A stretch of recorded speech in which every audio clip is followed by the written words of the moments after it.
En 1904 en Inglaterra, un científico llamado Fleming crea la válvula, el primer diodo de estado gaseoso que permitía dejar pasar la corriente en un solo sentido.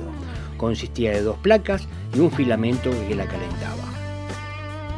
En 1907, en Estados Unidos, Forest le agrega una grilla entre las dos placas que permite controlar el flujo de electrones y nace el triodo, lo que permitió las comunicaciones inalámbricas en el mundo a través de la radio.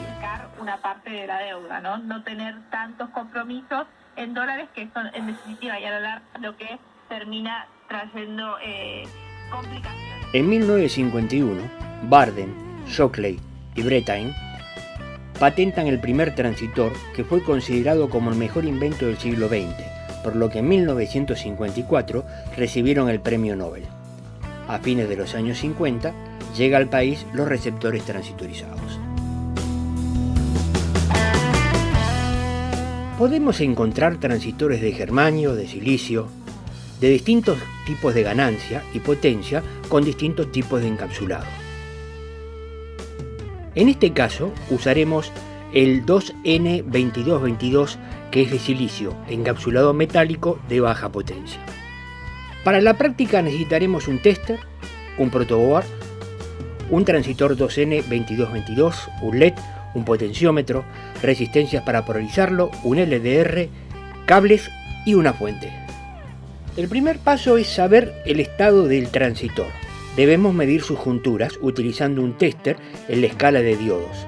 En este caso es un NPN. Entonces colocaremos la punta positiva en la base y mediremos entre el emisor. Nos marcará alrededor de 600. Repetimos entre la base y el colector y la medición será similar. Invertimos las puntas del tester y colocar el negativo en la base y realizar las mismas mediciones. Nos marcará 0. Eso significa que el transistor está en condiciones de funcionamiento. Si el tester no tiene función de diodo, puede utilizar el tester en la escala de Megón. Ahora armaremos el siguiente circuito. Una vez armado el circuito, procedemos a probarlo. Giramos el potenciómetro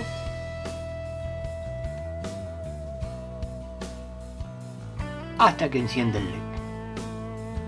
Ahora analizaremos por qué encendió el LED. Si observamos el circuito, vemos que entre el potenciómetro y la resistencia de un K tenemos un divisor de tensión. Con el potenciómetro al máximo, tenemos mayor caída de tensión sobre él que en la resistencia.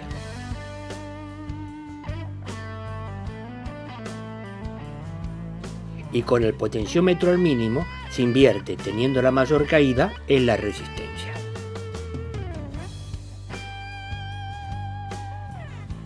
Si medimos la tensión base-emisor a medida que disminuimos el valor del potenciómetro, aumenta la caída de tensión entre la base y el emisor. Y cuando supera la tensión umbral, el transistor conduce y el LED prende. Ahora cambiemos el potenciómetro por un LDR.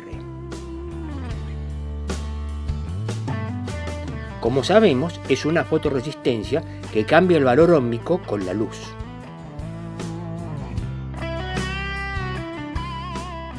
Tiene una baja resistencia con luz y una alta resistencia sin luz.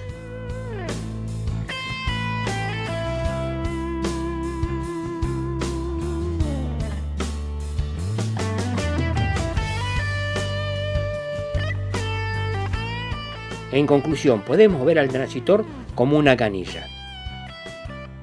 Cuando está cerrada es como el transistor sin llegar a la tensión umbral de base. Y abierta, el transistor conduce.